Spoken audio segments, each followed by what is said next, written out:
اور یہاں پر بات چلی ہے نا کہ اختلاف رائے کی بڑی کثرت کے ساتھ میرے پاس سوالات آئے ہیں سوشل میڈیا چونکہ ہم بھی دیکھتے رہتے ہیں، تو اس میں کئی دوستوں نے مجھے کہا جی آپ نے ابھی تک اپنا موقف نہیں دیا، چونکہ ہم نے میڈیا پر سوشل میڈیا پر ایک اس طرح کی بحث دیکھی ہے علمی گھرانے کے بارے میں، یا ایک جو ایسا شخص جس نے اس طرح کا اپنا اختلاف رائے بیان کیے وہ بھی ایک علمی تعلق رکھنے والا ہے، تو اس میں دو باتیں کہوں گا۔ لوگوں نے کہا اپنا موقف دے، ہم نے کہا کہ ہماری جو تربیت ہوئی ہے، ہماری تربیت میں یہ بات شامل ہے کہ انتشار نہیں پھیلانا اور عوام میں نفرت نہیں پھیلانی، اور کردار وہ ادا کرنا جس میں اصلاح ہو، جس کے اندر مثبت پہلو ہو۔ تو حال ہی میں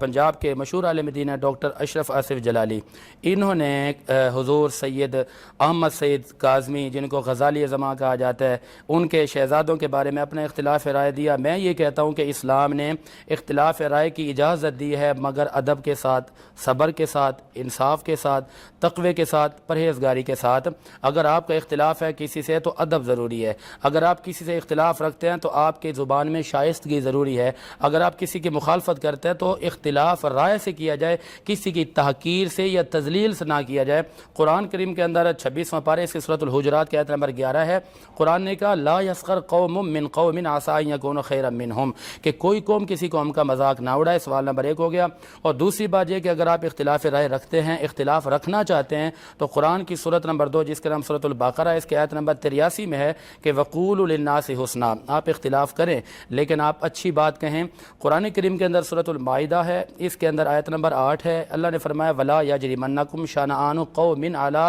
اللہ تعدلوا اقرب للتقوی، کہ آپ کو کسی کی مخالفت، کسی کی دشمنی اس بات پر نہ ابھار دے کہ آپ بے انصافی کرنے بیٹھ جائیں، آپ زیادتی کرنے بیٹھ جائیں، آپ تحقیر کرنے بیٹھ جائیں۔ تو بعد جو جملہ چلا تھا، تو میں اپنی بات واضح کر دیتا ہوں کہ یہ جو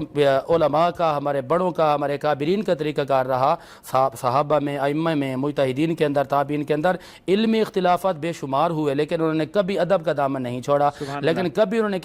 کسی کی ذات کو نشانہ نہیں بنایا۔ تو میں مانتا ہوں کہ جلالی صاحب ایک علم رکھنے والی شخصیت ہیں، لیکن ایسے علم کا کیا فائدہ کہ جو علم آپ کو ادب نہ سکھا سکے، ایسے علم کا کیا فائدہ جس میں آپ کے اندر شائستگی نہ ہو، یا ایسے اختلافات کا آپ نے کرنا کیا ہے جس سے عوام میں انتشار ہو۔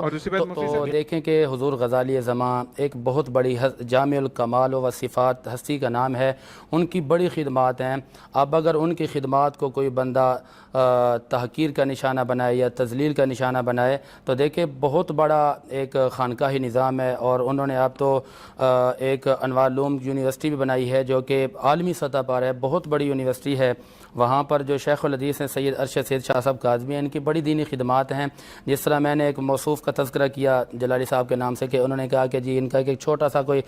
سجادگی ہے یا چھوٹی سی گدی ہے، تو اس کو میرے خیال میں یہ جملہ فوراً واپس لینا چاہیے۔ ان کی بڑی دینی خدمات ہیں، سینکڑوں مدارس دینیہ، سینکڑوں علماء، فضلاء، مفتیان کرام تیار ہوئے، تو اسی انوار العلوم سے ہوئے ہیں۔ تو اس طرح کے جملے اس طرح کی شخصیات کے بارے میں کہنا نہیں چاہیے، یہ ادب کے بھی خلاف ہے، حسن کے بھی خلاف ہے، اور میں یہ سمجھتا ہوں کہ اخلاقیات کے بھی خلاف ہے۔